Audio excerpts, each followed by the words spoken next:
কণী আৰু টেঙা পাতৰ লগত এইদৰে আঞ্জা বনাই খালে খুবেই ভাল লগা হয়।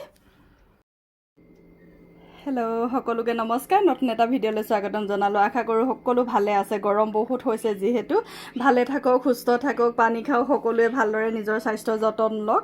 আৰু আজি ভাবিলোঁ মই টেঙাৰ লগত কিবা খাওঁ লাগিছে, যিহেতু গৰম বহুত, ভাত খাবলৈ মন যোৱা নাই। টেঙা পাতৰ লগত মই মাছৰ আঞ্জা সকলোৱে খাই নহয় জানো, কিন্তু মোৰ টেঙা পাতৰ লগত আজি মাছ নাই, যিহেতু সেইটো কাৰণে মই কণীৰ লগত বনাওঁ। কণীৰ লগত আপোনালোকে খাই পাইছেনে নাই নাজানো, কিন্তু কণীৰ লগত টেঙা পাতৰ আঞ্জা বনাওঁ। ভাবিলোঁ আৰু আপোনালোকৰ লগতো শ্বেয়াৰ কৰোঁ।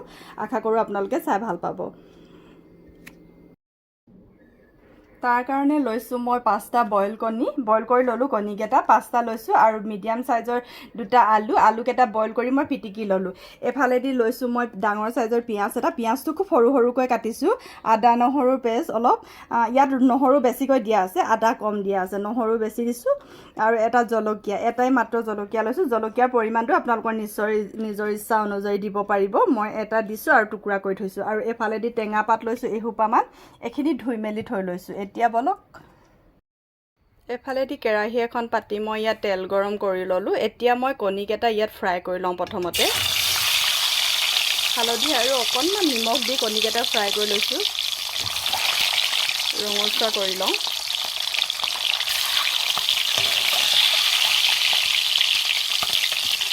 মাছৰ লগত সকলোৱে খায় নহয় জানো, কণীৰ লগতো এবাৰ বনাই খাবলৈ ভালেই হয়। যিহেতু গৰম পৰিছে, টেঙা চব্জি খাবলৈ মন যায় নহয় জানো। কণীকেইটা ফ্ৰাই কৰা হৈ গ'ল। এইকেইটা মই নমাই লওঁ। একেখন কেৰাহীতে মই বনাম। এতিয়া মই একেখন কেৰাহীতে অকণমান পাঁচফোৰণ দি দিছোঁ। পাঁচফোৰণখিনি ফুটি লোৱাৰ পাছত পিঁয়াজখিনি দিছোঁ, যিখিনি কাটি ৰাখিছিলোঁ।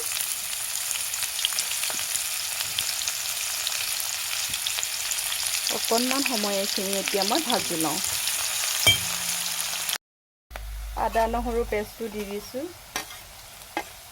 লগতে জলকীয়াটো অকণমান সময় ভাজি লওঁ। প্ৰয়োজন মতে নিমখ দিব আৰু হালধি প্ৰয়োজন মতে।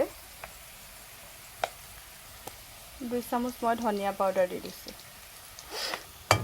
এইখিনি ভালদৰে ভাজি লৈ এতিয়া মই যিখিনি আলু বইল কৰি পিটিকি থৈছিলোঁ, এইখিনি আলুখিনি দি দিম। আলুখিনি দি দিয়াৰ পাছত অকণমান গৰম পানী দি এইখিনি অকণমান 1 মিনিটৰ কাৰণে সিজিবলৈ দিম। ইয়াত অকণমান গৰম পানী দি দিম। চব্জিত সদায় গৰম পানী ব্যৱহাৰ কৰিব লাগে। বেছি পানী দিয়া নাই, অলপ দিছোঁ প্ৰথমতে। এইখিনি অকণমান ঢাকি ৰাখি অকণমান সময় 1 মিনিটমানৰ কাৰণে সিজিবলৈ দিম। 1 মিনিটমান ভজাৰ পাছত এইখিনি ভালদৰে লৰাই ল'লোঁ। লৰাই লোৱাৰ পাছত এইখিনি যদি আপোনালোকে আলুটো একেবাৰে গুড়ি কৰি দিম বুলি ভাবে, তেতিয়াহ'লে ভালদৰে পিটিকি দিব। এতিয়া এইখিনি মই যিখিনি পাত লৈছিলোঁ, টেঙা পাত, এইখিনি মিহি মিহিকৈ কাটি লৈছোঁ আৰু এইখিনি এতিয়া ইয়াত দি দিম। পাতখিনি অৱশ্যে মিহিকৈ নাকাটিলেও হয়, যিহেতু পাত হয়, এইখিনি সোনকালে গলি যায়। এইখিনি ভালদৰে লৰাই দি প্ৰয়োজন মতে পানী দি দিম। পানী আপোনালোকৰ ইচ্ছামতে দিব। পনীয়া কৰি ৰাখোঁ ক'লে কম পানী নিদিব, বেছিকৈ দিব। যদি অকণমান ডাঠকৈ ৰাখোঁ বুলি ভাবে, তেতিয়াহ'লে পানীটোৰ পৰিমাণ অকণমান কমাই দিব। যদি পনীয়া কৰোঁ ভাবে, বেছিকৈ দি দিব। এতিয়া অকণমান গৰম পানী দি 5 মিনিটমানৰ কাৰণে উতলিবলৈ দিম। উতলি আছে। এতিয়া মই পাতখিনি ভালদৰে গলি গ'ল। এতিয়া মই বইল কৰি ৰখা আৰু ফ্ৰাই কৰি ৰখা কণীকেইটা দি দিছোঁ। তাৰপাছত অকণমান গৰম পানী দি আৰু 5 মিনিটমান সময় উতলাই ৰাখিম, ৰেডি হৈ যাব। কণীৰ লগত টেঙাৰ চব্জি ৰেডি হৈ গ'ল। অৱশেষত মই নিজে বনাই লোৱা অকণমান 1 চিকুটমান গৰম মছলা ঢালি দিছোঁ, খাবলৈ অকণমান বেছিকৈ টেষ্টি হ'ব বুলি। এতিয়া মই এইখিনি অফ কৰি দিওঁ। চব্জি ৰেডি হৈ গ'ল। মাছ নাথাকিলেও টেঙা পাত আৰু কণীৰ লগত এইদৰে বনাই খাব। নোখোৱাসকলে গৰম ভাতৰ লগত খাবলৈ খুবেই টেষ্টি হয়। তেন্তে নতুন এটা ভিডিঅ'লৈ আপোনালোকৰ মাজলৈ আহিম। Bye bye.